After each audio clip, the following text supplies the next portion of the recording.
What's up, guys? Welcome back to another episode of the E4 Explicit podcast. I'm Corey, and today I interview Lena Derhally and Amanda Mowle. Lena has been on the podcast a bunch of times. Recently, we talked about the 4 students in Idaho that got brutally murdered.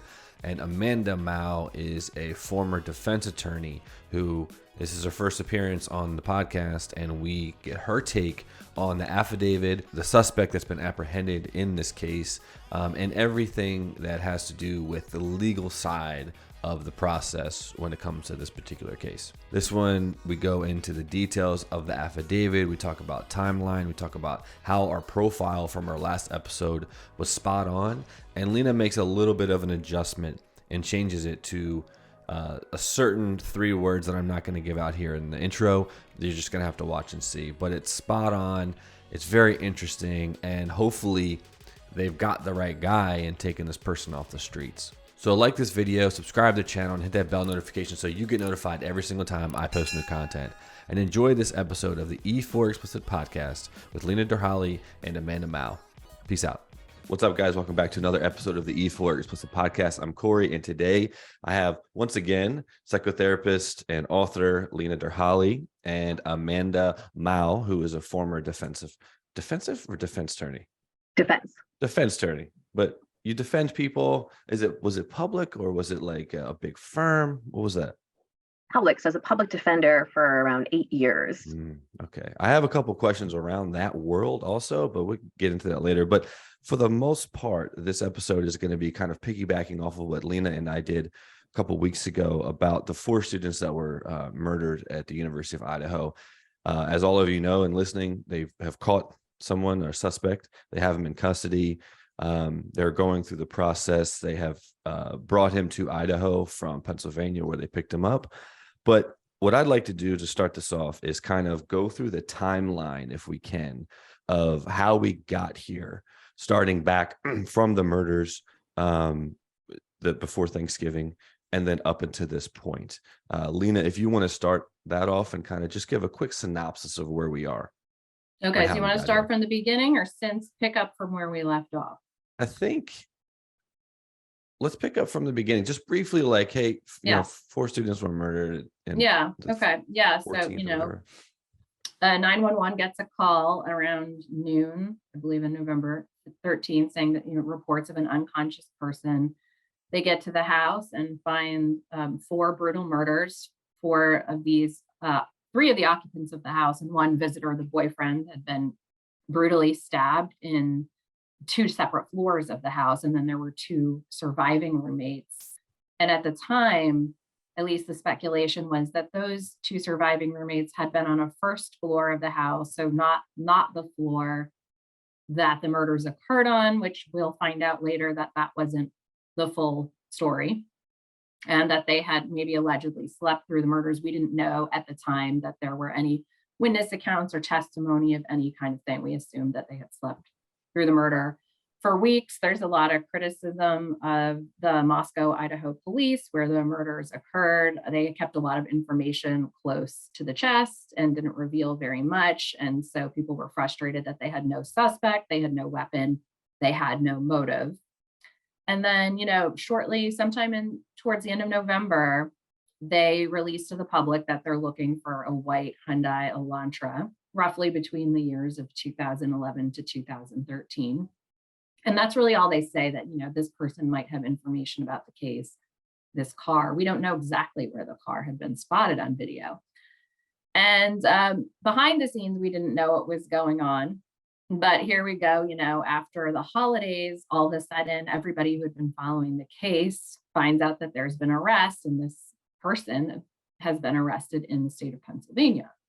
And that this person was a PhD criminology student at Washington State University, which is actually just over the border of Idaho, just miles away from Moscow, Idaho, where the crime took place.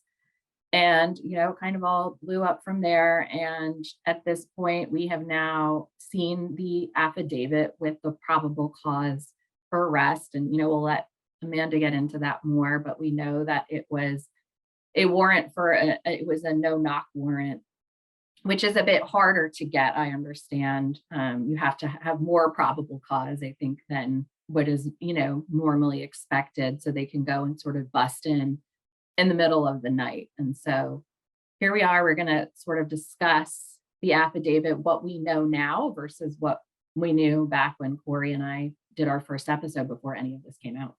Right. So you brought up the no knock. Amanda, can you kind of distinguish what the difference is between the no knock and just a normal warrant to go arrest someone, and why they would do, or why they would want to do a no knock instead of just, picking them up on the street? So what I would say is you want to think about why you might need to do what would be called a no knock, right? Without letting someone know. So I'm going to guess, without looking at the statutes that we're dealing with here, that warrant is going to have to be based upon some indication that someone's looking to flee or maybe trying to conceal something. So you're going to want to present to a judge and say, this is why we are seeking this type of warrant in order to arrest this individual. And we need this because, and sort of set that forth, let the court know this needs to be this type of warrant because, and then they would detail why they would think that. Right. Okay. So when I read the affidavit, like I told you ladies before, this is the first time I ever read one. What is an affidavit? What is it for? What is the purpose of this? So an affidavit, it's going to be a supporting document. Typically, procedurally, if you're in criminal court, there's going to be an information, which are the actual charges. And that information is going to say, in this case, right, burglary, and then 4 counts of murder. And it's going to lay out, this is the statute that we are charging this under, and these are the minimal facts, that it's so-and-so murdered so-and-so on this date and time. And then there's a supporting affidavit of probable cause, and that's usually drafted by law enforcement. And that supports the probable cause and supports the information. And that goes to a judge to look at and say, do we have probable cause? Are we going to find probable cause of the charges that they're alleging? Probable cause standard, really just more probable than not. So is it more probable than not that this person committed these crimes? So 51% is an easy way to sort of liken it to. Right. Is it more probable than not? Is it 51% probable that this person may have committed these crimes?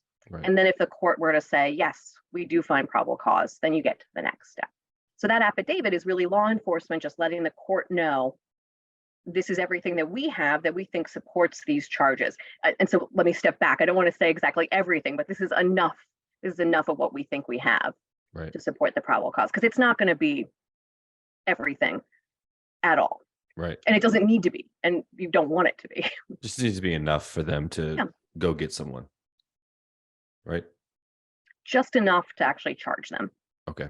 All right. And then let's get into the actual affidavit now that we know, all the listeners and watchers know what an affidavit is. Because I mean, myself, I follow a lot of murders and stuff like that, but I don't read their affidavits, and I don't know that kind of stuff. And I thought it was very interesting reading it because it was detailed, but it wasn't like, I thought it was going to be like, okay, he went into, it was like really, really, really laid out on what it was. And it kind of was in the beginning, but then like we spoke before we started, it kind of tailed off to the cell phone data. So if it's okay with you guys, let's kind of break that down from the top to the bottom if we can. So, yeah, and I would just jump in, Corey, and briefly just say, like you're saying, you've never read an affidavit. An affidavit in this case, right, is a criminal probable cause affidavit. But you and I can write an affidavit if we're sending something to court, right, swearing that we are who we are to support something. So it's really a sworn statement is an affidavit that's reduced to writing. Okay, cool. And so that you're testifying to. Yeah, but this is law enforcement submitting a probable cause affidavit that they are swearing to. Okay, so let me ask another question before we start. How accurate was the assumptions or theories before the affidavit came out versus what the affidavit said? Because I feel like, Lena, like what we were talking about, whether it was the profile or some of the stuff, was pretty like spot on. Like, I don't know, like even the how they got the DNA, we talked in via text of like, yeah, he probably, they're probably tracking him and this and that, and sure as shit, like that's exactly what happened. So can we talk about that for a second, Lena? Like how accurate, before and after? Well, actually, there were a bunch of rumors that were really unsubstantiated, and some of them were actually true, which I found really interesting. So one of the earlier rumors, there was a text message circulating, and you can access these text messages on Reddit, and I'm sure any other social media group discussing this case, but there was a text circulating around the University of Idaho that said one of the roommates had seen the suspect and he was wearing a mask. But in the original text, it said, they heard some kind of rumbling or something like that and seen a guy in a mask, but, they sort of just chalked it, they were a party house. And so, a lot of the stuff about people being confused as to why maybe, and we can get into this later, why the 911 wasn't called right away after a roommate had seen the intruder as well. They were kind of used to having random people in their house. And actually, I was talking about the case with my mom last night, and she reminded me that they have body cam footage of the cops going to this particular house for, a noise complaint. And the occupants weren't even in the house. So there was a party going on in the house with the occupants not even there. So the police call Maddie, one of the occupants of the house, to say, we're at your house for a noise complaint. And so that, I think that was a really interesting and important part of this investigation. Of anybody could have gone into this house and cased the house inside the house at any point, and the occupants wouldn't have even been there. And so it wasn't a strange thing necessarily to have random people in the house. We also don't know what kind of mask he was wearing. That wasn't specified. So, some people have said, we're still in a COVID era. Like, it wouldn't be that weird for someone in a black KN95 or a surgical mask to be seen inside somewhere now. It's a different world now. But was it a ski mask? Was it a balaclava mask? Things like that. So we don't know that, but that was an early rumor that did end up becoming true. And then another early rumor that I saw online was that they had found the sheath at the site of the crime. And I thought, when I heard that rumor, there's no way, because they said they didn't have the weapon, which is true, but they had the sheath. I mean, that, I think a lot of people are talking about the stupid mistakes this alleged suspect may have made by leaving the sheath behind. And so, yeah, that turned out to be true. But in the beginning, everybody was like, no, Right. There's no way. Yeah. So I think those were some of the rumors. But again, the profile that you and I discussed, and the profile that a lot of other FBI profilers and criminologists have given, have been fairly accurate. We still need to know more. I know right now they're looking into the possible fact that this suspect could have committed prior crimes or prior murders in Pennsylvania. So they're looking into unsolved murders in Pennsylvania now, because he was in Pennsylvania up until, as we know, kind of early August 2022, when he moved to Washington to start his PhD program. So that's something we're going to be paying attention to, is, are they going to be able to find evidence if this was his first offense or not? And there's a lot of debate and speculation as to whether it was or not. But generally, the profile was, again, a white guy in his 20s, that, psychopathic, impulsive, because, that was pretty obvious, right? The crime itself seemed full of risk and impulsivity. And so those are traits, that we match up with people with psychopathic personalities. And so I think, a lot of that was lined up, and there's still some stuff to be determined. But those are the big rumors that stuck out in my mind.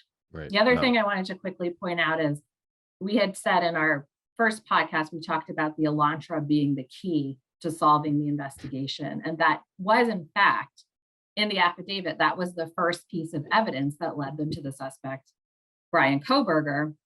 And how that happened, and this is in the affidavit, after they had that description of the suspect, which the roommate DM has described him as around 5'10". She said not like muscular, but an athletic build, and was wearing a mask and had bushy eyebrows. So they had this picture already of this guy. And then they have this white Elantra. And so there's a university cop at Washington State going through the registrations of white Elantras on the campus. And he finds this one registered to this Brian Kohberger.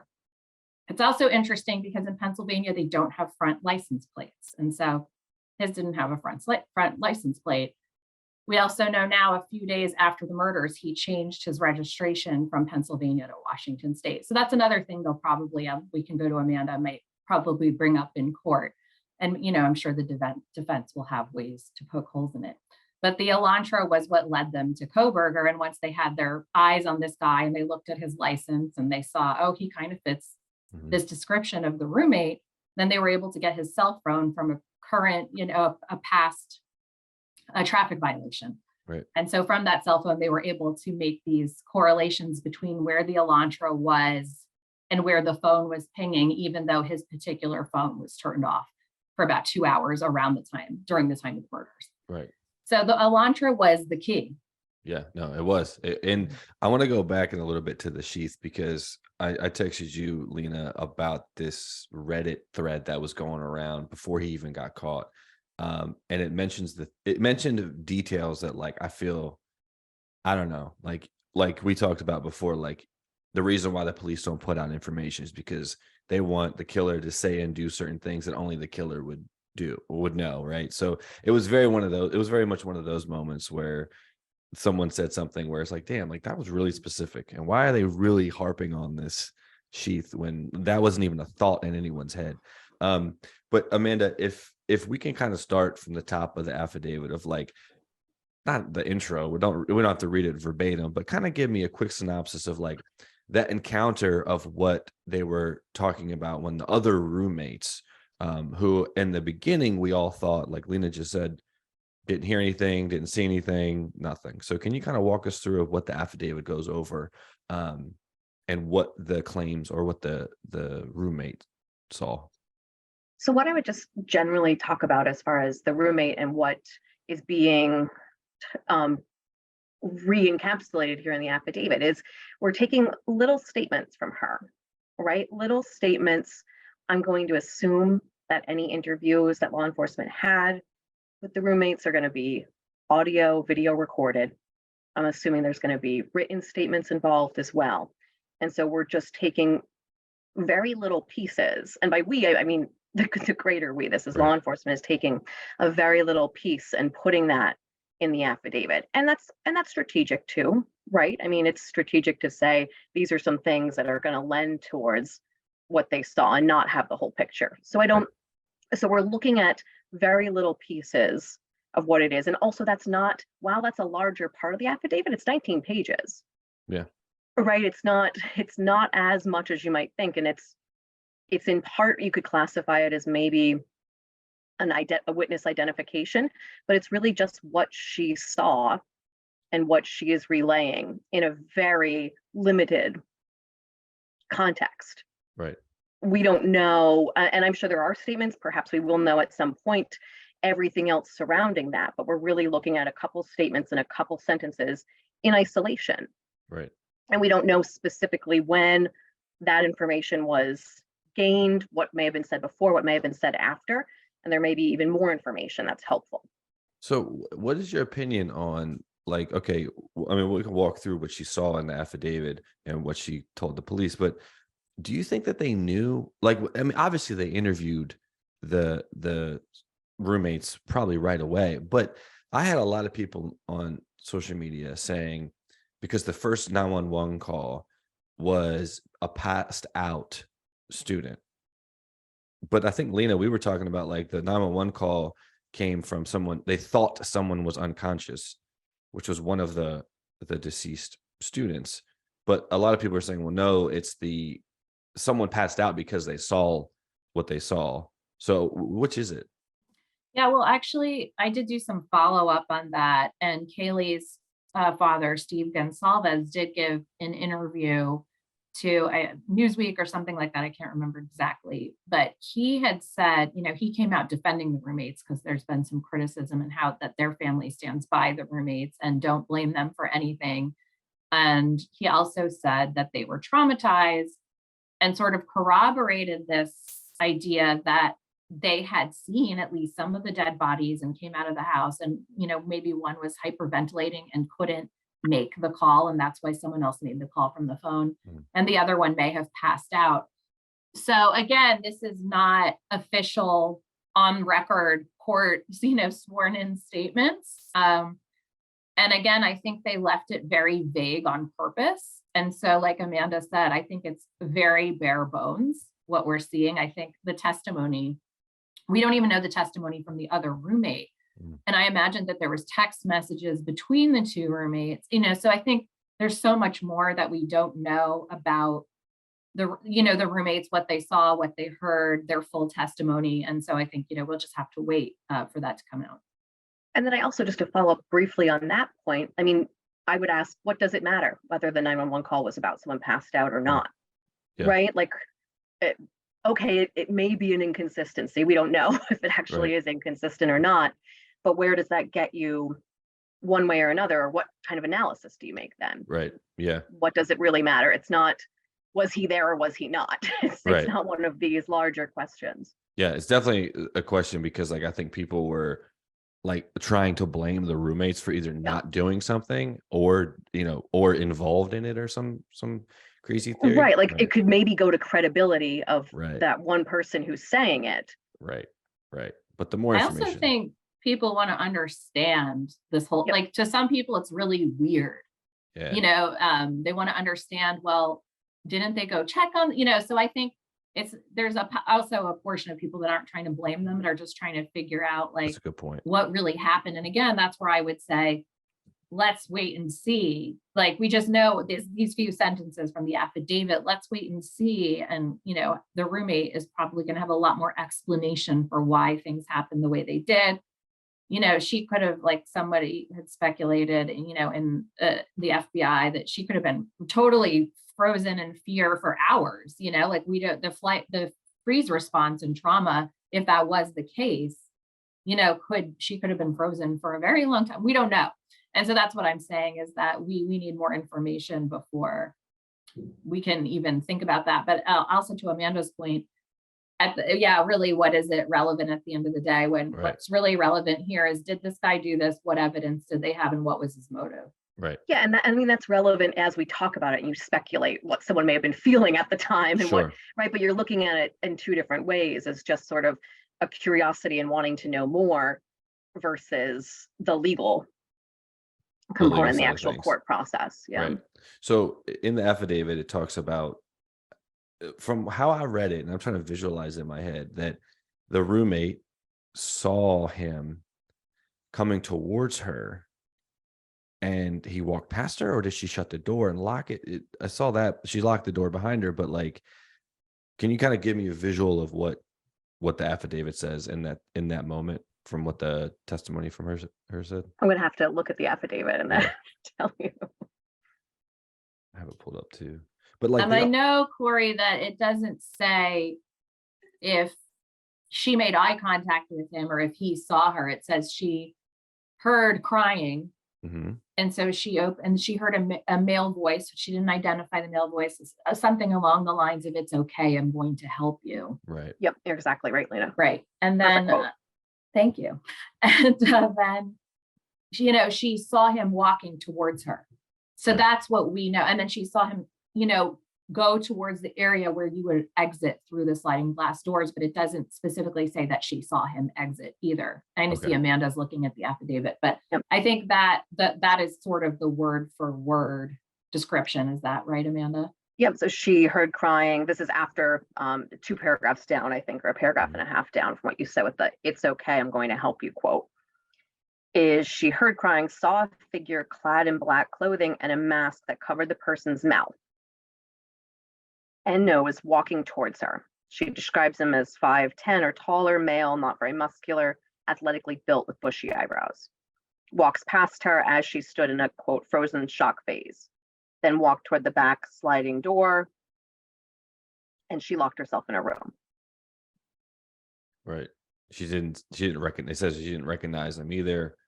And again, not in this affidavit, right? Not in what we're seeing here. We just have that.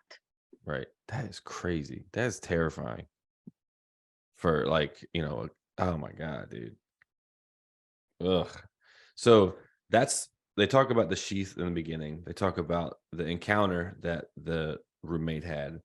But I'd say the majority of this is cell phone pinging and tracking and all that stuff, which in my eyes tells me that early on, they kind of knew who they were looking at.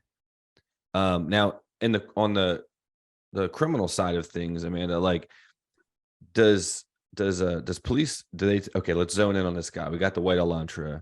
We have him at this campus in Washington State. He kind of fits the description of what the roommate gave us. Do we just put all of our resources into this one person, or do we say, hey, we got 1,000 leads coming in a day? Do we also go at that route? And so, right, those would be great questions to ask of law enforcement. Did you just zero in on this person individually? And did you exclude all others? And I guess things that just sort of stood out to me is sort of this widening of the affidavit a little bit, right? So we have a statement in there from law enforcement talking about we're looking for this year's, and they give a 2011 to maybe 2014 Hyundai Elantra. And then later it gets expanded, right, to 2016. And we have him driving a 2015 Elantra, if I remember correctly. Yeah. So they go a little bit further out there. And then just as looking at the cell phone data and what they're finding and what they're putting in the affidavit is, from my mind and a defense perspective, is just looking at it quickly and saying, wait a minute, they keep using statements of his phone not being on, his phone not pinging to show him at the murder scene. That's indicative of him being there, right? And if it was pinging there, it would be the same thing. If we had information that showed his phone was there at the scene around that time, we would also be hearing from law enforcement. That shows that he was there. So and that's fine. I mean, that may very well be the case, and that may be consistent with their training, et cetera. But we're also looking at this of saying, we don't have the information with him being there exactly. And this is why that would show that he could have been there. Right. So it's a different way to look at it, a different perspective, I think. Because like he turned his phone off because he knew, like, I guess that it would ping or whatever. But they were also using like the route that they kept showing in the map of like, this is the likely route that he would go, and he was headed in the direction of their house and back to Pullman and all that stuff. So they're just kind of putting like footage together from different areas, and then the pings that they do have together to kind of orchestrate this scenario of trying to put him at the scene. Yeah, and I think I'm going to assume a lot of the language in there, a guess, but I'm going to make this guess. A lot of the language in the affidavit is also being used or could have been used to gain additional information from cell phone providers and the other places they went to for information that wasn't public, right? That weren't live streaming or that they couldn't access. So they're saying this is indicative of someone committing a crime and wanting to conceal their location. So that's why we want this information from you, AT&T, and from you. That's a good point. So my question to you as a defense attorney, a former defense attorney, is when you see this affidavit and he's your client, are you excited about this because it's not crazy detailed? Or are you like, oh shit, like they got this guy pinned to the location? So I wouldn't be excited about any affidavit Okay. regardless, charging a client, but I understand the question. No, so I mean, you get this affidavit, and really, it's not whether you feel, or for myself, I can only speak as to how I would look at it. Right. It wouldn't be that you're like, excellent, there's no way that they're going to do anything here, or oh shoot, but really, you're looking through it for what kind of information are you looking to get after the fact. So this is really like, we're just starting this whole process. And now you're going to have the defense looking to go through a discovery process, which is gaining the information and asking for the information from law enforcement that they have in addition. And what supports this probable cause affidavits, like those witness interviews, recordings of them, any copies of search warrants that they used, or the applications that they use for subpoenas to get the information from cell phone providers and other locations. So you're really just looking to see, this is the affidavit of probable cause, and it can give you some clues about where to look next, other things that you're going to look at. But this affidavit of probable cause, whether it is actually used at a trial or not, who knows? I mean, it's really, right, it's really only going to be talking about what that specific law enforcement officer said. So if you were to use it at a trial, you're really only going to be using it when questioning that law enforcement officer. You and Amanda, question. Oh, sorry. No, I was going to say, question for you. At what point would the defense get the discovery from the prosecution?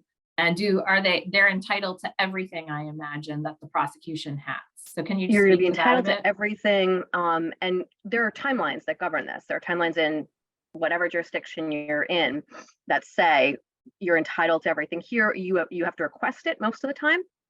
At least when I was practicing, what would happen is you would receive a discovery list. that would say, these are all the things we have. And you could request copies of those specifically, but you could also make your own requests saying, I would like X, Y, and Z, and this is why. And if you're not getting it as a defense attorney, there's a process you can go through, requesting it again, asking a court to follow through and order someone to provide it, and to provide it timely, in a timely manner, right? So that you have it and you can act on it and you can actually review it. Damn. And another thing with this affidavit is, just looking at it briefly too, is the DNA component. So Corey, you talked a lot about the DNA, and we talked about it being them finding some DNA on the sheath on this button, but we don't have in this affidavit anything that they compared that with an actual sample from the defendant, right? We have trash taken that was maybe moved to a different location, and we're looking at the dad, that it could be the dad of a potential suspect. So I'm going to assume what happened is, based upon all of this, there was actually a request to take DNA or to receive a sample from him, and that there is actually a sample from him being compared to what's going on with the DNA on the sheath. And then you're going to have lab reports based upon that. You're going to want to look at chain of custody. And so chain of custody is just another way to think, how can we ensure that this DNA is accurate? So how can, if you find this sheath at the crime scene, what happened to it before? Was it handled in a manner that preserves the integrity of any material on it? And then who touched it next? What lab did we take it to? What samples did we run it against? And Amanda, I understand that this was called touch DNA that they found. And I've heard, I don't know if this is true, that touch DNA is a little bit less reliable than other DNA. Do you know anything about that? And so I would just there were going to be experts that probably the state and the defense would use to talk about how you can rely on it and how you may not. But in this case, that's really going to be relevant just when comparing it to him. Think of touch DNA just simply as, if you're going to swab me and get DNA from within my mouth and then compare that to something, that's going to be a lot more reliable than if I touch something, right? It's going to be a more complete sample. It doesn't mean they can't use it. But you would also have someone who would talk about why that may or may not be problematic, why you should rely on it or why you should not. And if you have a hearing or if you have a trial based on that, then your judge or your jury would decide whether they think it's reliable or not. And what other They would make people that are call. saying is that with a crime scene this grisly, there's likely other DNA on the scene. We just don't know about it yet.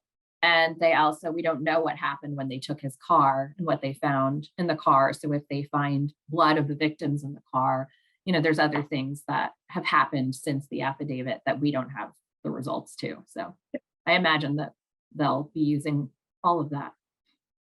So Amanda, if he's in Pennsylvania and they pick him up in PA and he's allowing himself to go to Idaho, is he defended?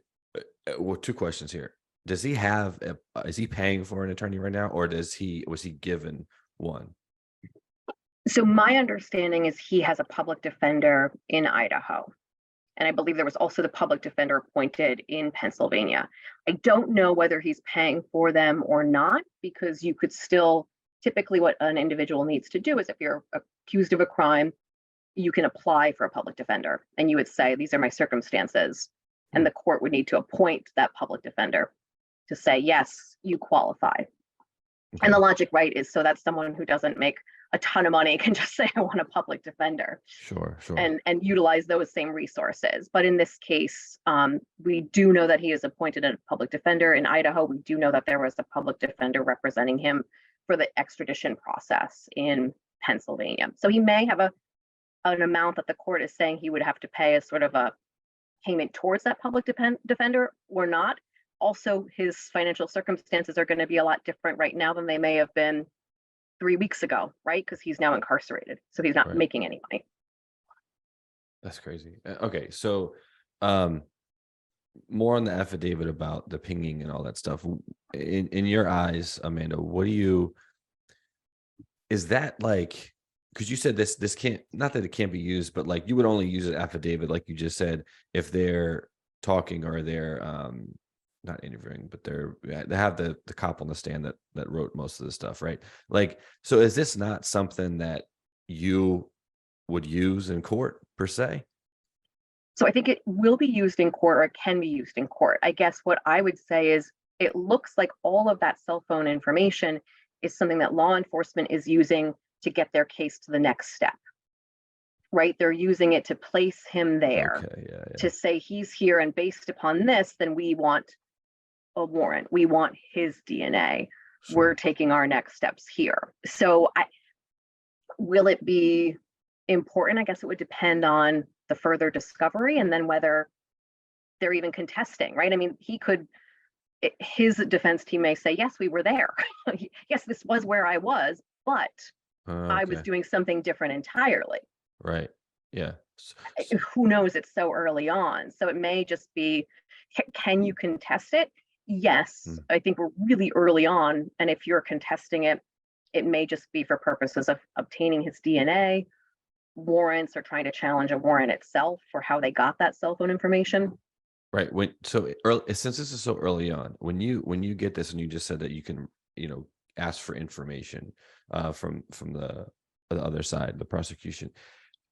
Let's say they have a ton of DNA, they have a ton of information. Would you be able to get that right away, or is there a process with that where you have to wait? So I think it's going to depend, which will be my standard answer on everything. Okay. However, and I say that too because I'm not practicing in Idaho. I don't Sure. know Yeah. how they're going to do it. I'm sure there are plenty of people that do.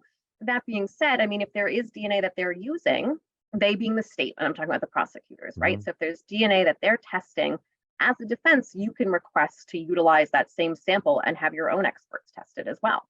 Damn. It doesn't, you can run your own lab analysis and you can test it that way, if you want to. Right. You can certainly ask to have that happen or not.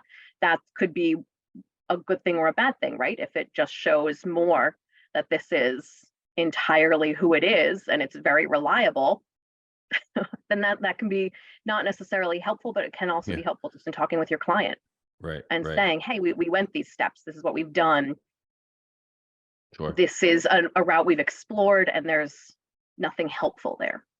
Do we know anything about his family and on their take on this, or what I know they made a statement that they're behind him or whatever, but do we know anything about them?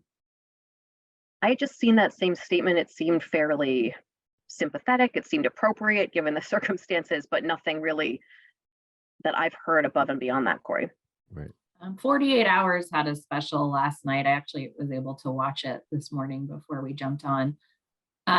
They did say something else. They spoke through their attorney in Pennsylvania, the one who did the extradition process. And, they said they used words like he's responsible, he's devoted to his family. So it sounds like, I'm not sure when that, I think it may have even been before the affidavit came out. I don't think we know how they've reacted since or what they think. But again, I think it's going to be super hard for them to process this. This was somebody that lived in the house with them, and it's one of the most heinous crimes in the media in a long time, I think. And so I don't know how, even if the evidence is so blatant that there's nobody else that could have done this, they could still be in denial potentially for a long time. I mean, it's going to be it's going to be a huge grieving process again, if innocent till proven guilty, if this does in fact, he either pleads guilty or he's found convicted in court. Right. Yeah, it reminds me of the Brian Laundrie thing and how the family was so involved, but they weren't, but then they kind of assisted. Because I also read, I don't know if it was me and you, Lena, were talking about it. I thought his dad flew out and then drove back to Pennsylvania with him in the car. But then he did. He did. And okay. then they have it on body cam. He was stopped in Indiana with his dad twice for, tailgating and driving too close to another car kind of thing. And so they've released that body cam footage. So yeah. And I mean, you could say Brian is saying, I guess I've heard they say he doesn't like to fly, right? Let's just say that that's the case. And he says, Dad, can you come over and help me drive the car back? And, there's also tons of speculation. What was he planning on doing with the car once it was in Pennsylvania, because he knows they're looking for this Elantra. And so another thing that's been out in CNN, again, unverified because there's a gag order now, but that law enforcement, FBI, that was trailing him for 4 days while he was in Pennsylvania before the arrest, is that they saw him obsessively cleaning out the car with surgical gloves. And so, I think there'll just be a lot of, if that goes to court, you'll have all these witnesses there who said they saw him in court. But, I think it would be his dad would have no clue, just thinking like, yeah, I'm going to do this nice road trip with my son and get quality time with him. Right. Yeah. It's because one thing you said to me last time we spoke, that like tells me that there's more to him and the Elantra, was because you said like all someone had to do, because everyone knew, the whole country knew that they were looking for this Elantra. If you had nothing to do with it and you had an Elantra, hey, I'm here, you know what I mean? But instead you go across the country. I don't know. It just that was like, okay, this is clear to me that he has he's trying to get away from the area and the situation. Yeah. Because if I saw news like, oh man, I got this black Grand Cherokee. Hey, I did not kill these 4 people. Please look at my car. Like, do all the surveillance you want, but it wasn't me. Like, there wasn't that. It wasn't forthcoming. Right. So you had something to hide. Yeah. Well, I was saying that, say that was your Elantra and you were in the neighborhood at that time and you're a potential witness and you don't want to be implicated in the crime. But not only that, this particular suspect was 10 miles away from the crime or so. And he was in a criminology PhD program and a TA for, undergrad classes, where this was a case that happened so close, they were discussing it in classes. So there's no way he didn't know about the case, or he wasn't. I think he had even said that I from the 48 hours special, the attorney he had in Pennsylvania said, well, he didn't know why they were there when they busted in. But he said he did know about the case. And so, again, this is information through the public defender, not through the person of interest's mouth exactly. But, those are just some things that you think about as like, you knew they were looking for an Elantra.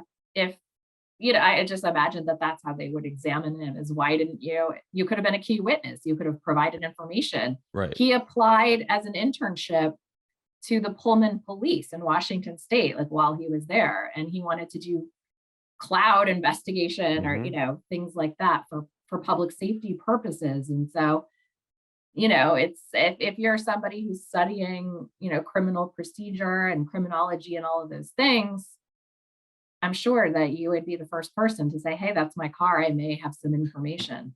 Right. Yeah. And I'll go back to in a second about him in that kind of world, like what that means. Like, is he trying to outsmart? Does he think he's smarter and blah, blah, blah. So I'll talk about that in a second. But I think I want to know, Amanda, what are the key takeaways? I don't want to say pull away, takeaways from the affidavit, like in your eyes as a former defense attorney, what are the key takeaways? So key takeaways from the affidavit, you have a lot of work, right? There's a lot that has gone into this, a lot above and beyond what people were potentially even speculating was happening. And we know that we have an individual who went to cross state lines. So we have the FBI involved, probably for that reason as well, in addition to just crime scene processing, but really trying to figure out what's going on and how do we deal with this if someone is going to different states. Things that stood out is the DNA wasn't, there is DNA, yes, but right, when you hear about it, you're hearing there's DNA, that means he's there. But I think it's a little bit more nuanced than that when you actually read through the affidavit.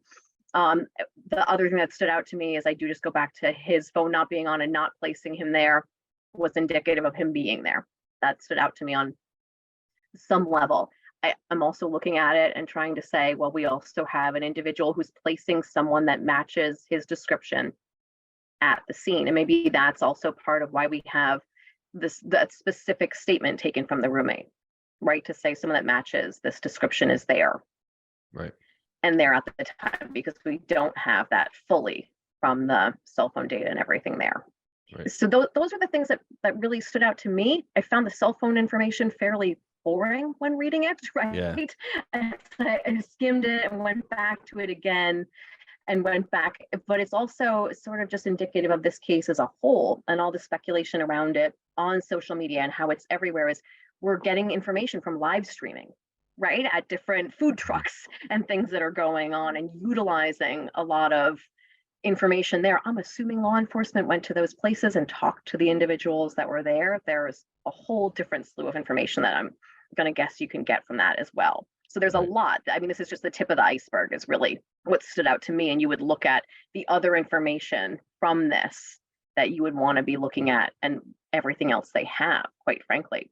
I'm going to go back to you, Corey, and your statement that if there's ever a crime where they're looking for someone in a dark Jeep and you have a dark Jeep, you're going to go to law enforcement and talk to them. Please talk to me before you do that. Don't do that. Oh.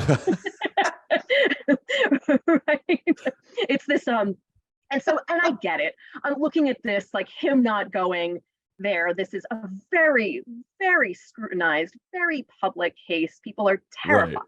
Four people were murdered and no one knows. There's no suspect. Like if you have a white Hyundai Elantra, come on, like you have some idea. Right. But by the same token, that's two sides of a coin, right? Yeah. That you're not going to go and talk and say it wasn't me.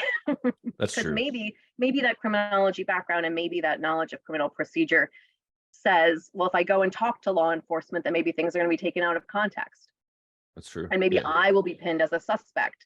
I'm not saying that is the analysis here, or that we can know that for sure, but.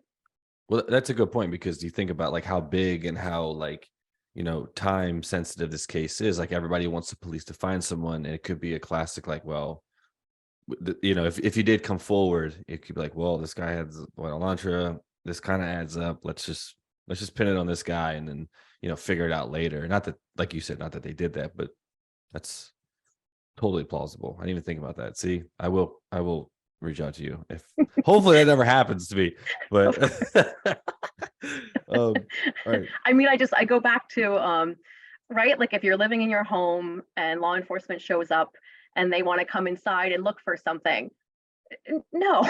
I don't have to prove to you that everything I'm doing is okay. Right. If you have a warrant and you would like to come in, then of course, but yes, I don't need to just let you in and tell you everything about my life if I don't need to. It's much better advice. So what would be your, you're his defense attorney in Idaho. What are you thinking right now? So, I mean, we do know that his defense attorney and the defense team has been to the scene even before he, I think, made it back to Idaho. I think Lena had sent me something that was showing that as well. So this is a hugely public case. You're trying to get your defense team together and just get all the information that you possibly can, anything and everything.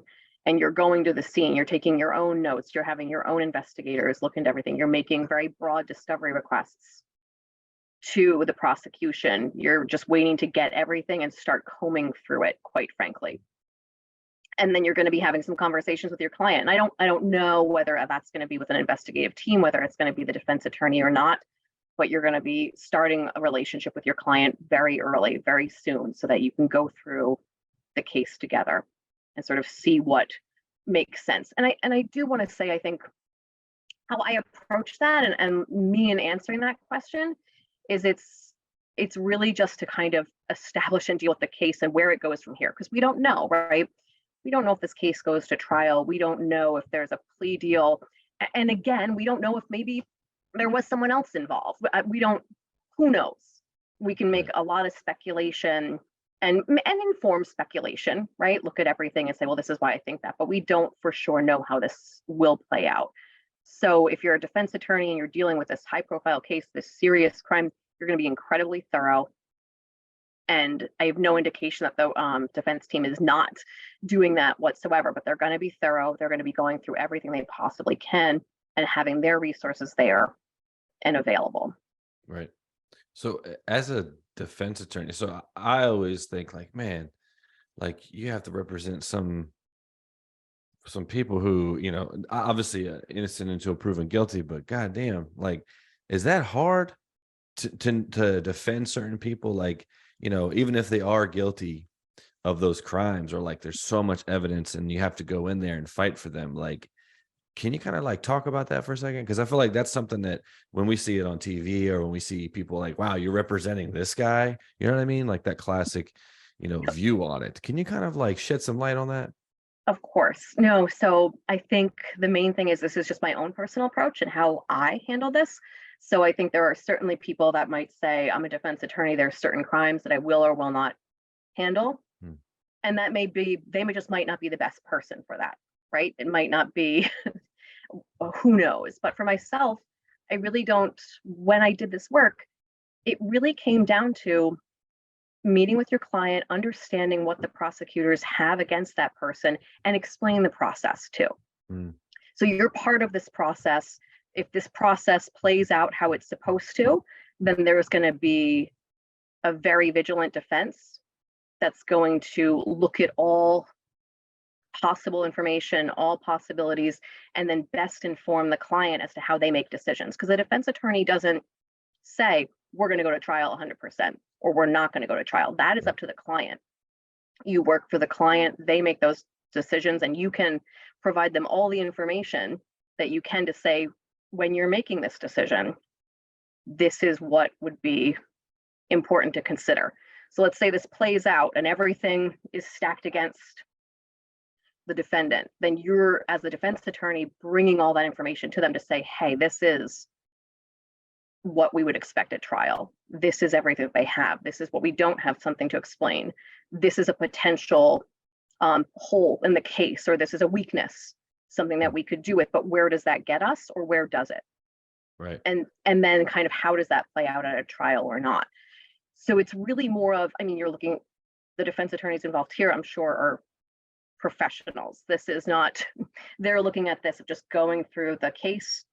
What can they do and how can they best inform their client? Because that's your duty, right? As a defense attorney, your duty is to the client and informing them and allowing them to make decisions. I used to have this sort of frank discussion first and foremost once we got into things with a client of, yes, it's relevant perhaps whether you are guilty or not, but it's really what can the state prove? And that's what happens at a trial. Can they prove the case? And that applies whether you're innocent or guilty, right? If you're innocent and it looks like you did this and everything is pointing to you, that is just as much a problem. Right. And that needs to be grappled with. So it's really what have you been charged with? What can the state prove? And how does that look like a likely outcome for an individual? Right. So it's more of a guide. In this case, yeah. Yeah. And then just sort of work from there, and then explore any other avenues that your client may offer to you. Say, well, no, I was here at this time. Okay, well, let's talk to witnesses. Let's find that out. And then you could say, well, actually, no. Yeah. Your witnesses say you weren't there. That's not helpful. Right. We're not going to pursue that. Or excellent information. Yeah. This is great to pursue and look at. But who knows? And in this case, we're likely looking at potential for death penalty. Yes. Idaho has that available to them. And so right now, I'm assuming everything is going to be more based upon a trial and not necessarily whether it has to or doesn't have to go to a trial. But I also think a lot of defense attorneys may approach something as, I'm preparing this whether it's going to trial or not. Okay. So you're setting it up that way. Yeah, because who's it gonna harm if we're not preparing that way? Right. It's only going to harm your client. Sure. So if it doesn't go to trial, they could just be like, oh, well, I'm pleading guilty, and then we can save all that nonsense. Yeah, and the so death penalty is off the table. Yep, he could plead guilty. So prosecution may offer a plea deal. So how you would get to a resolution at this point, right? There would either be a trial with a verdict, guilty or not guilty, or guilty on one count, not guilty on another, who knows? Mm-hmm. And then the other option would be there would be a resolution offered by the prosecution. So they could say, if you plead guilty to X, Y, and Z, then we will either take death, and then what is the sentence component? What have they negotiated from there? So maybe that looks like taking death penalty off the table. Maybe it looks like a stipulated sentence, or maybe we say we argue the sentence, let the court decide. Who knows? Or the defendant could say, I just want to plead guilty and argue for sentencing. Okay. As a defense attorney, I would really, really discourage any client from doing that. Yeah, it's probably a good idea. Just because you don't know, right? Like you can say you did this and that's fine, but we don't know what potentials are for sentencing. We don't know what you're opening yourself up to. We want to Sure. research all those things before and give you an idea.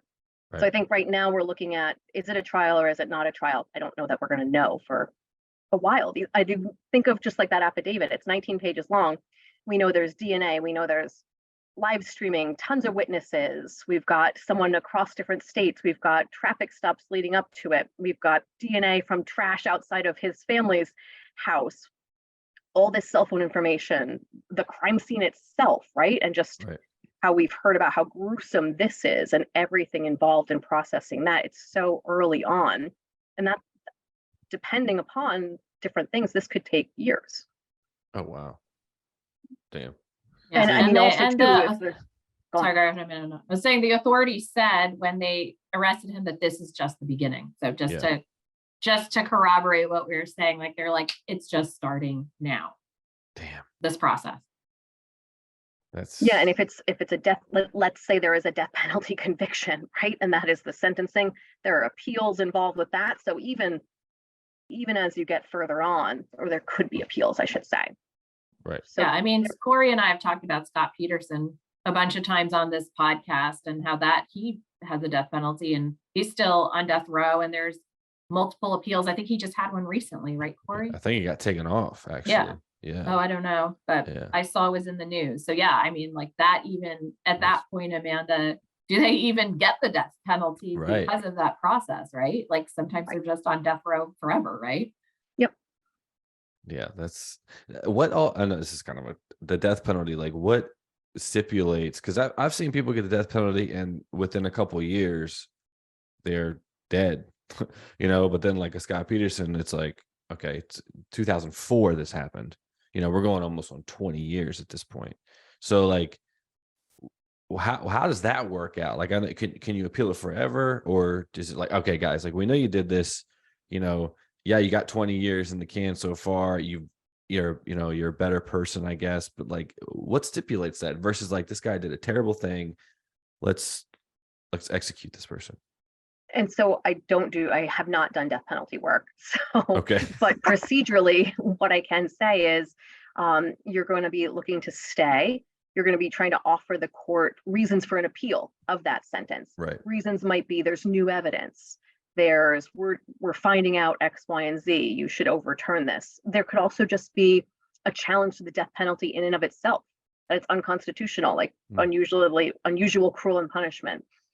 Unusual cruel and cruel, yeah. Yeah. So like there can be a couple of different bases. It could be specific to the case and saying, hey, this information is out there. That's why this should be looked at again. Or it could be a broader constitutional challenge where that may be working its way through the courts.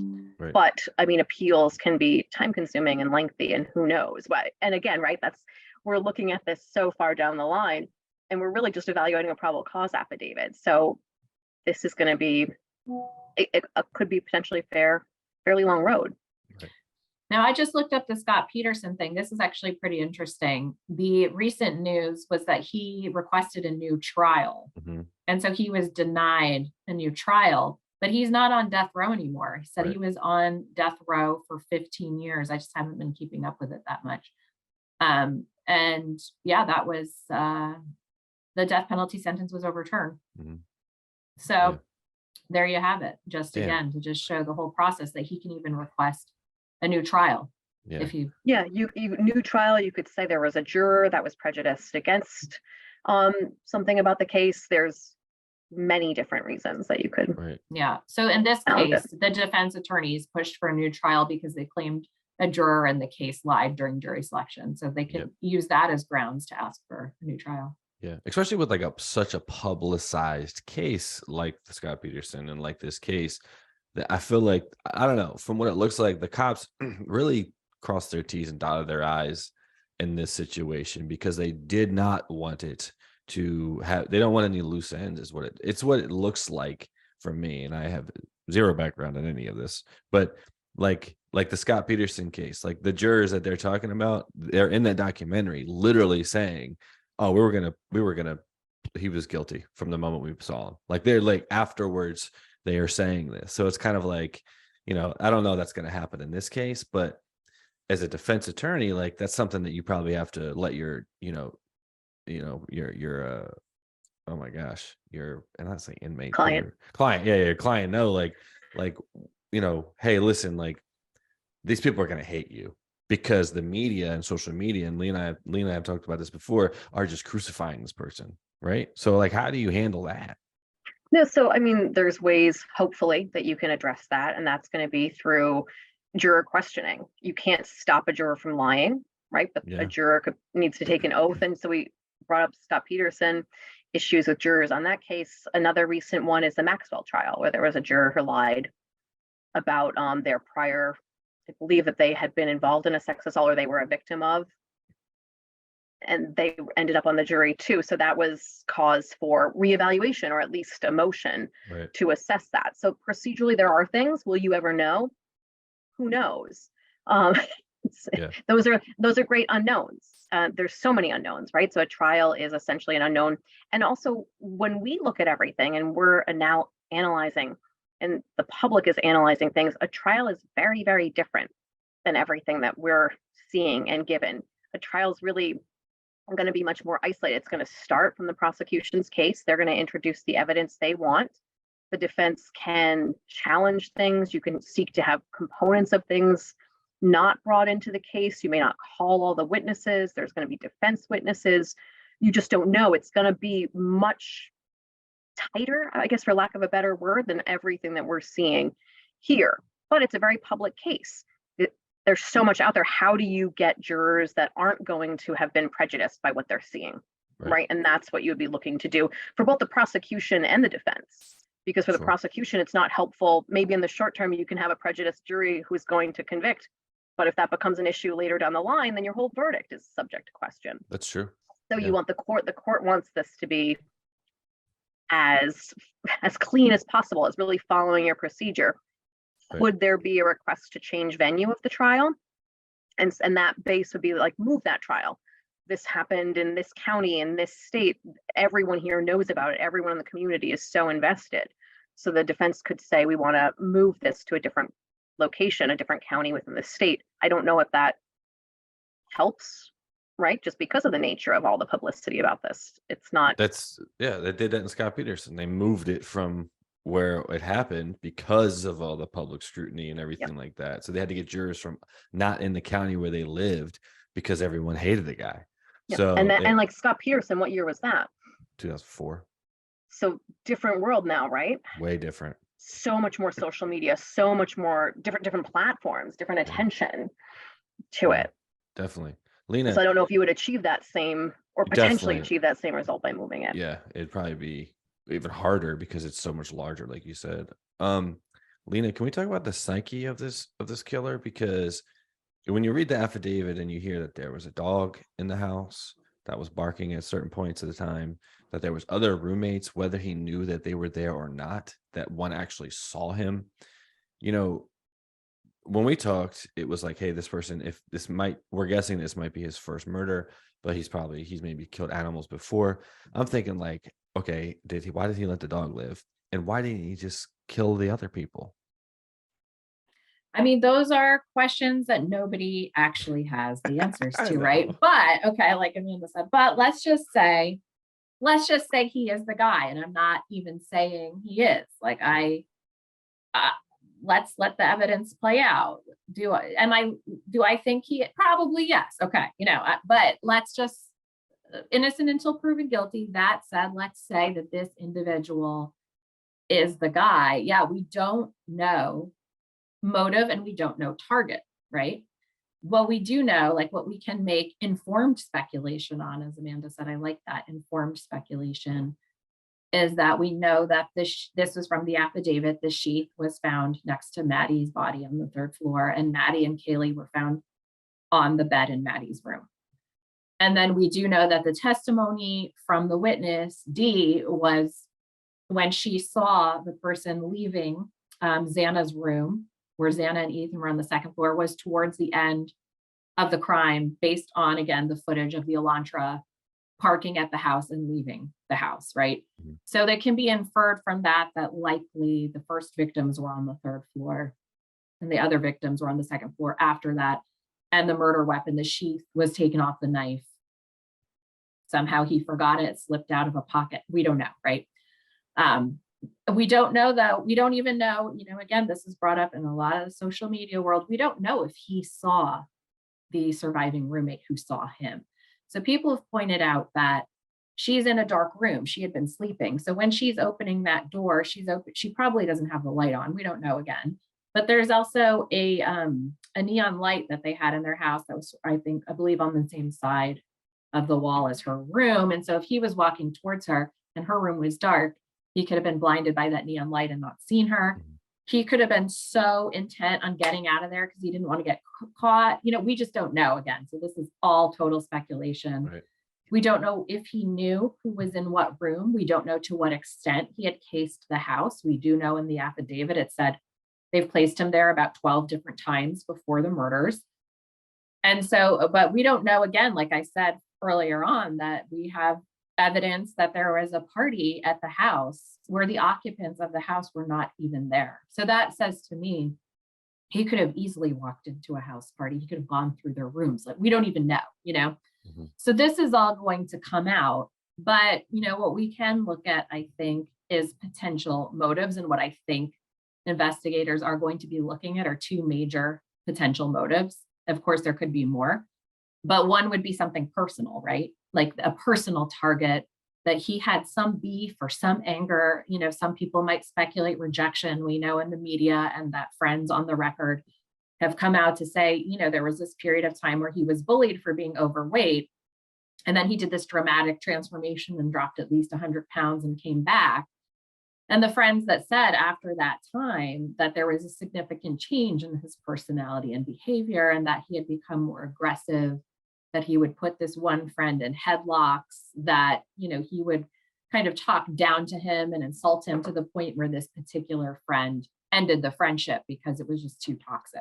Mm-hmm. And so, we're going to have these type of people coming out and saying all of this stuff about the suspect. We also have other people coming out, saying different things. But one thing we do know is that there was a problem with heroin, that there was a behavior change after losing the weight and after using the drugs. And so I don't know, maybe this will play a part into the defense if it goes into trial. So we know all of that information. So that could be a potential motive, right? That there's this, kind of look at it like sort of a mass shooter profile, that there's this person who's been aggrieved by society or by women. In this particular case, people are looking at the pretty sorority girls, handsome athletic boyfriend in a fraternity of a sorority girl, that there could be some kind of personal hatred directed at people like that who may have bullied him at some point. It could be about female rejection. I did see in the 48 Hours special, one of his peers in the PhD criminology program made a comment that I thought was pretty significant. And again, this comment in any other context would be like, okay, whatever. But just, again, looking at this particular profile and this particular person, that he had bragged about being able to go into a bar or a club and get any woman he wanted. So if you want to hear about that, go check out the 48 Hours special. But so I said, there's that piece of narcissism right there. And there's this interest in women. And so who knows how he took rejection. I also did want to put, out there that people have asked, well, where might he have made a connection with these women, right?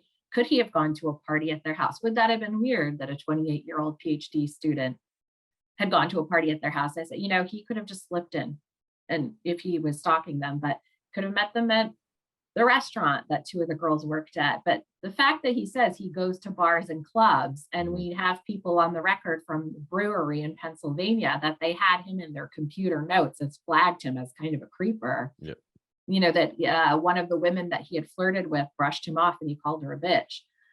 Things like that, that he would ask questions like, when are your shifts? Where do you live? Like things that women, generally would probably get a creepy vibe of someone, just firing those type of really personal questions at them. Right. So we know he's going to breweries alone in Pennsylvania. Who's to say he's not doing this, going to bars in Moscow, Idaho, Pullman, Washington, looking at women and maybe seeing, he said that he went to grocery stores in Idaho. Maybe he saw them at a grocery store and followed them home. Like that's happened before. in other cases. So what they're really going to try to figure out is, did he know them? Mm-hmm. Or did he just have an interaction with them at the grocery store? Like, could you pass me that plastic bag over there for my broccoli? You know? Right. So I think that's what they're going to try to establish is, was he just watching them and never had an interaction with them, and something about them appealed to him as why they should be his victim? I think they're going to look at, were some of these victims collateral? Like Ethan, he didn't live there. He was just there that night. Kaylee had moved out about 10 days prior. She was getting ready to graduate in December, but she had posted on social media that she was back in that town. So, you know, you would look at that as like, well, was he targeting her because that was his chance? Right. Or was she just unlucky by being there that weekend? So, you know, they're going to look at all of those things. But I think ultimately, when we're looking at the profile, what I've changed since we last spoke, and this is like the last thing I'll say because I've been talking a while, but is that I think we're looking at a dark triad personality, if this is the guy. A dark triad is a mix of psychopathy, narcissism, and Machiavellianism. Say that fast. Machiavellianism, right? And Machiavellianism is somebody who's really manipulative and deceives other people to achieve their goals and really likes power and control. And, you know, somebody, if he is a dark triad and he's sitting in court, then I would say that he is enjoying feeling control and power over others, especially harboring information that he knows people want to know, and that he enjoys the fact that he kind of has this power now over other people. And so that's something I'm kind of interested about, is seeing these three traits of the dark triad actually coincide with this particular individual, because this is a particularly senseless and heinous crime. Right. No, it's that, I mean, that makes a lot of sense, because like we talked about before, his narcissist side is like, if it is him, it's kind of like he's either loving this or he, you know, can't wait to tell everybody why he did this. You know what I mean? Like he's either going to make us, not us, but like everybody else, like suffer for not knowing why he did this or didn't do this. And then, you know, the other side of it is, you know, what he wants to tell everybody because he wants that glory and that kind of like recognition. But didn't they ping in the affidavit? It says they pinged him being at the house before like 12 separate occasions. No. Yeah. And again, I think, you know, we'll have to see, well, exactly where was he pinged. And they also have him pinged, or maybe even on video, because there were actually Ring cameras on King Street, their street, that he returned to the crime scene at around 9 a.m. Right. after the murder. So he went back. And we don't know, you know, sometimes we know these psychopaths like to return to the crime scene. So could he be looking, if he dropped the sheath and he was like, oh shit, did he, you know, there's so many things, Right. again, that we don't know. But the narcissism piece here is interesting, because I think it answers the question for people as to why he was so stupid, because people are like, wait, this is a PhD criminology student. Like, and I know that studying the sociology of the, you know, in the criminal mind is, why do they do things and Right. that, but he was also interested in law enforcement. You know, he had applied for that internship to the police department, and he was interested in the military. He had said in his high school yearbook that he wanted to be an Army Ranger. But the narcissism piece, again, and we've talked about Chris Watts before, it's kind of the same thing. It's like, why was Chris Watts so stupid to dump his daughter's body at his place of work? You know what I mean? And like, Right. there was just no way. Like, he even lied about how he killed them, and the autopsy showed different results. Right. And Chris Watts apparently had a high IQ and a photographic memory, and was like intellectually a smart dude. But the thing about the narcissism is that they think they're smarter than all of us. Right. And their inflated sense of self is so big, and their grandiosity is so much, that they think they can do it where all others haven't, you know? And so it's that kind of narcissistic confidence where the stupid mistakes come in, because they're human like all of us. Right. Yeah. That's, man, guys, this is so fucking crazy that we're even having this conversation. But okay, so Amanda, what happens next? I know his next like appearance is at the end of January, like Lena said earlier. But I think it's actually, Lena let me know. January It's coming 12th. right up, the 12th. Yeah, shit. this week. Okay. Great. And it sounds like that is a preliminary hearing. what I would assume would normally happen is it would be that he would be arraigned on the charge and either enter a plea or not enter a plea. And at Okay. least what Lena had let me know is this one might not look like he needs to enter a plea at that Oh, so doesn't hearing or have not. to at that point. So, Yeah. but again, I don't know specifically for Idaho. Yeah, that's what they said, that he does not have to enter a plea at this hearing on the 12th. So what's the point of this plea? What's the point of this hearing? So I would think that it's just a preliminary hearing, get things moving in court. You might be setting some timelines and some Okay. deadlines of what's to come as well, and see where things are. Another, just I had a thought while Lena was talking, because we spoke a little bit about what could potentially happen, right? Whether there's a trial, whether there's a sentencing or some sort of plea deal, is a lot of the things that Lena's saying, a lot of potential diagnoses, the traits that go along with these. If you're dealing with a sentencing for committing murder, 4 counts of murder, and those are some of the things that are being brought up or could be brought up by a prosecutor, those are not necessarily great things that a court's going to want to hear and want to take into consideration when sentencing someone too, because it goes to Lena, right? Like the potential to rehabilitate someone. Right? If you're possessing these traits, then can you be rehabilitated by some type of sentence? Who knows? Right. One other quick thing, Corey. I thought of a way to explain the affidavit maybe a little bit better. Okay. So, right, like your question of what holes do you see or would you poke from the affidavit? How I would classify the affidavit itself is what law enforcement is giving, what law enforcement is saying. You might not see a lot of holes in the affidavit because they're not going to include things that are problematic, right, or potential issues for them. They're going to be portraying what they can in the light most favorable to them. right, And that's the light that the court looks at it, in the light most favorable to the state. right. So they're not poking holes. You're not looking at doing that initially with the probable cause affidavit at this stage, but you're looking at it from a defense perspective of what else is there out there that I can look into that is not in this affidavit. Right. And why is it not? Yeah, that makes a lot of sense for sure. Yeah. So you're not, particularly, the cops want this to look as good as possible so they can get what they need out of it. Right. Exactly. Right. Okay. Lena, you're going to say something? I was just thinking that, in prior trials, I've seen that they use aggravating circumstances, right, Amanda? So if the crime was especially heinous or malicious in nature, that may also impact a sentence. That was more of a question, but. Yes. Would they do that in this case, do you think? Because it was brutal. I would think so. And I'm going to assume that's also going to be a component of whether death is sought or not, when and if you get there. Right.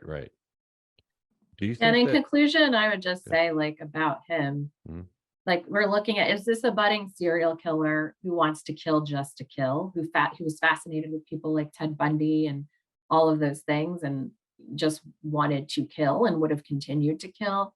Or again, are we looking at somebody who had a real personal hatred? And I don't think I mentioned that before, that I think that those are the 2 angles that are going to sort of get the most interest from investigators. Right. No, I agree. I saw BTK's daughter was interviewed, and she was saying I would be, because he learned from, was it DeSales or the university in Pennsylvania? Yeah, Catherine Ramsland, who's a renowned forensic psychologist, and he studied under her, and she had a relationship, cordial relationship with BTK, and she's written, over 60 something books and things like that. But actually BTK has gone on the record now and said that he did not correspond with Brian. Wow. That's crazy. Because BTK's daughter has been doing interviews, and she's like, I think he may have corresponded with my dad because my dad knows Catherine Rams. Anyway, but he came out and he's like, and again, who knows? Are we going to take BTK's his testimony as but BTK stated on the record that he did not correspond with Brian Kober. But that's an interesting element though to the narcissist side. If I did this and I am in this field and I, was taught from someone who knows Dennis Rader like the back of their hand, to me, that's like, oh wow, BTK is coming out and talking about me. That's I feel like a serial killer's dream. Oh yeah, it's a narcissist dream. Serial killer, dark triad dream. Yeah, BTK is talking about me. Yeah. That's crazy. I did not know that. That is terrifying. Um, One last thing, and I'll let you guys get out of here. This is like I don't know if it's an internet sleuth type thing, but I saw a Reddit, and it's about the sheath.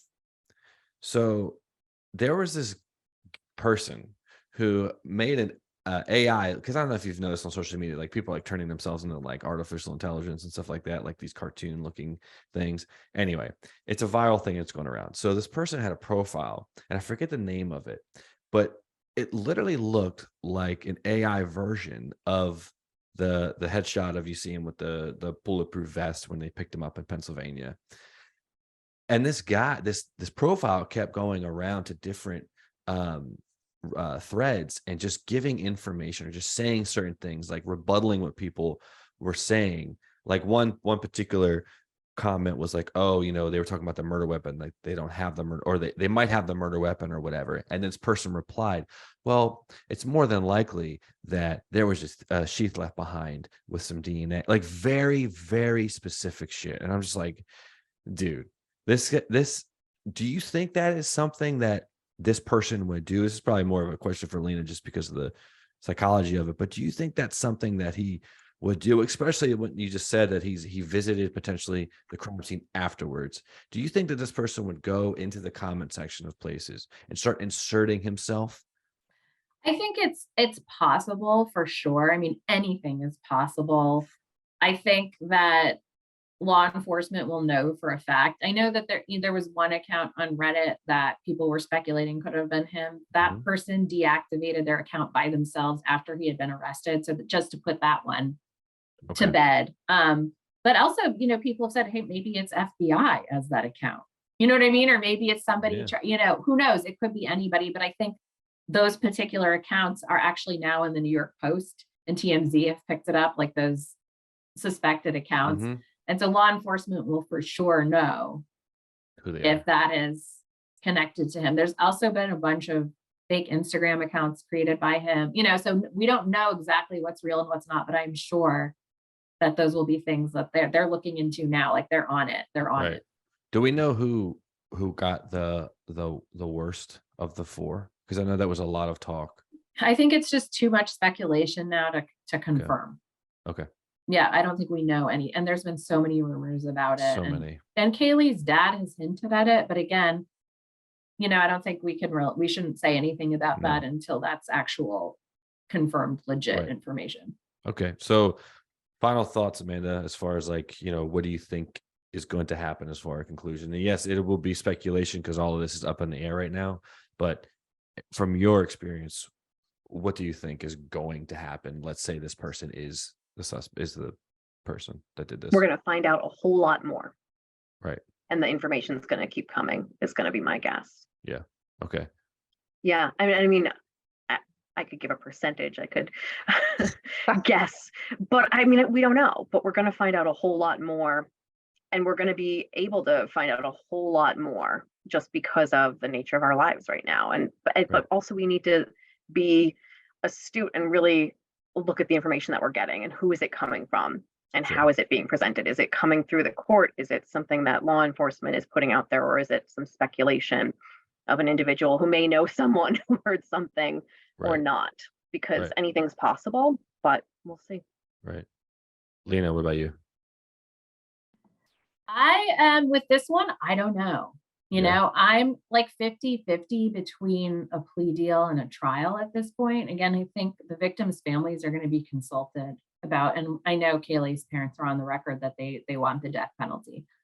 So I don't know. This guy, again, he's kind of confounding a bit. It's like Mhm. you think he would do this. So far, he has done the right things by not, by being the role model prisoner, by waiving the extradition, all of these things he's doing. So I don't know. I feel like with him, it's and I think this is what's so fascinating for a lot of people is like anything can happen. Everything we find out seems to be more shocking than the next. And again, it's such a shocking crime. They say that some of these prolific serial killers from back when, if they had done it today, they would be caught. And so this is a really ballsy person to Yeah. do this. Yeah. So that because of that unpredictability, and because of, again, I think these dark triad traits at play, that it is just, there's a lot of impulsivity, there's a lot of unpredictability, and like it's anybody's guess. So I don't have predictions as to where this is going to go, but I agree with Amanda. There's so much we don't know, and there's so much more that's going to come out. Right. Well, there's so much more that we don't know because the police department and the FBI are just holding all of this, or it just hasn't been discovered yet. I think Probably a both. bit of both. Okay. Yeah. All right. Cool. Well, thank you, ladies, for coming on. I really appreciate it. Lena, where can people find you and in your books and all that stuff? Yeah, check out my books on Amazon. I wrote the book about the psychology of Chris Watts called My Daddy is a Hero. And my other book is not true crime, but about social media and narcissism called The Facebook Narcissist. Right. And Amanda, where can people find you on social media? Are you on social media? I'm trying not to be because I go down some dark holes. Same. And some of them are this, right? Same. Are Same. this as well. That's so funny. I know. I feel you on that for sure.